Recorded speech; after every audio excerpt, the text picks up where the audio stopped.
The last time I spoke to you was ahead of the playoff semi-final, of course. With the squad having a lot of new players, can you still take that determination from that disappointment into this new season, or is it totally a brand new season? Well, yeah, because the new lads that come in know the standards that we set last year. We want to go one more and we want to complete that, get that promotion. Again, the meeting was, with the gaffer coming back and everything, the same thing. He's put the same illustrations across that this club needs to get out of this league, and we're building a squad to get ourselves out of it. So the lads who were here last year, even though there is only obviously 4 or 5 of us, maybe something like that, we've told the lads and they understand coming to this club what this club expects and what the fans expect. So yeah, same end goal at the end of the season is that we want to be promoted out of this league, and the gaffer and the club are building a squad hopefully to do that. And what you've seen in pre-season and since the start of the season, are you confident that your targets could be met at the end of the season? Well, yeah, we have to be. We're confident.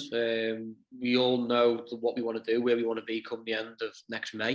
But it's going to be a long time to go in the season. We're going to need everyone in the squad.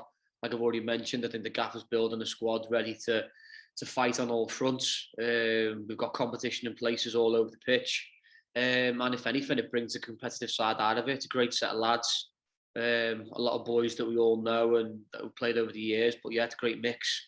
And pre-season was great to have as many of them in the building as quickly as we could to really build that connection and build that bond. And I think in the first couple of games, we've shown what that bond and what that connection is and the togetherness that we have in the squad already. And is it still a case of learning to play with each other as well? Because, you can't just gel instantly, can you? Yeah, you could say so, yeah. The gaffer's tried different formations and different ways of playing. And like you said, we're still learning bits and new things about the lads and who they are and what type of player they are and what they can bring. And as I say, and who can play where, who's better what. So I think the gaffer's probably still learning as well. Even though the lads, we're still probably learning off him as well of what he demands and what he wants. So it's an all-round learning, but we want to start turning the draws that we've already had into wins. We're creating good chances, we're creating good opportunities, and we've got to look forward and be ready for the next game come Saturday. And it has been a solid start to the season. So how much of a positive is that, when the squad is still gelling together as well? Well, of course it is, yeah. We've had 3. We had a great, obviously, positive result at home, opening day. Unbelievable to have the crowds back to get the numbers that we did. The support was bouncing. Pretton Park was back to how it should be. Even the away fans as well. The away travel that we've had has been fantastic. The lads have all loved it and realised now what this club is and how big it is. And like you say, on the pitch, it's been 3 positive results. We say positive because obviously we're happy that we won the first one, and we probably feel that we should have come out of more with the last 2 games that we've played. If we just were more clinical in that final third, because as a whole we look solid enough. Lads come off the bench as well that are helping the team in moments that we need them to do as well and bringing more to the field. So if anything, if I was going to nick and pick anything, I think the gaffer mentioned it after the game on Tuesday night, that the final third and being clinical and finishing teams off is now something that we're going to be working on to move us forward and start picking up 3-pointers. And we spoke to Tom Davis after the game against Swindon, and he was mentioning how you need to spread the goals around the team. How important is that to not put pressure on the strikers that you are scoring goals around the team? Well, yeah, listen, it can't all rely on them. And I think if you look at an all-round, apart from if you have like a striker who has a mad season, probably looking back at last year, obviously Cambridge, where he scored 30-odd goals that season. But even not just him, I think the whole squad has to chip in around and get the goals. We can't just rely on our strikers to be the ones who score all the goals. We need midfielders, defenders, whoever it is on the field, that when we do get into that final third, we want to get as many bodies and as many goals scattered around the team as possible. And I think the quicker we can do that and the quicker we can all start chipping in, the better. And what do you think the reason is that you haven't scored as many goals as you liked? Is it just that creating a chance? Is it not being clinical enough? Or is it, going off someone's backside and going? Yeah, I'd be worried that if he wasn't creating chances and opportunities and then not scoring, but we're actually creating a lot of chances to score. Like, listen, the lads know, we spoke about it after the game and even today, during training or whatever, we know that we had chances to score and we should have took them. So we are in no shape or form like worried about anything. We're creating big opportunities in games. It's about us being clinical and finishing teams off, and I know it's going to come. I'm not worried about it.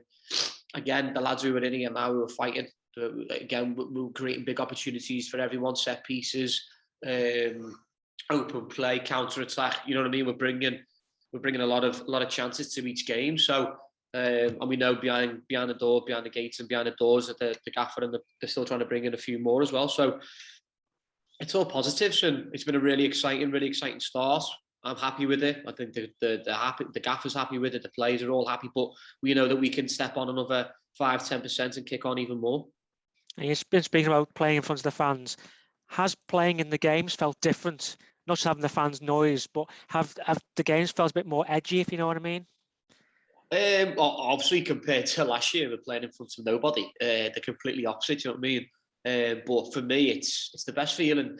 Listen, I became a footballer to train all week and play every weekend in front of fans and to play in front of your supporters and go into stadiums and see them packed. So to have them all back and to have the atmosphere that we've had, to have the following that we've had as well, the away support, it's been brilliant, and the lads have all experienced it now. We all experienced on that first day how good Prenton Park can be, how bouncing it can get, and that's something that we need to try and make Prenton Park into a fortress. And we need to really kick on together as a whole, and if they can be our 12th man constantly, then fingers crossed we can support and we can provide on the pitch the good stuff.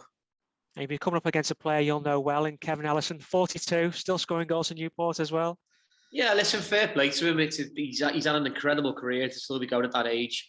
It takes a special and it takes dedication, it takes professionalism, and you know what I mean. It's not just a fluke that he's done it.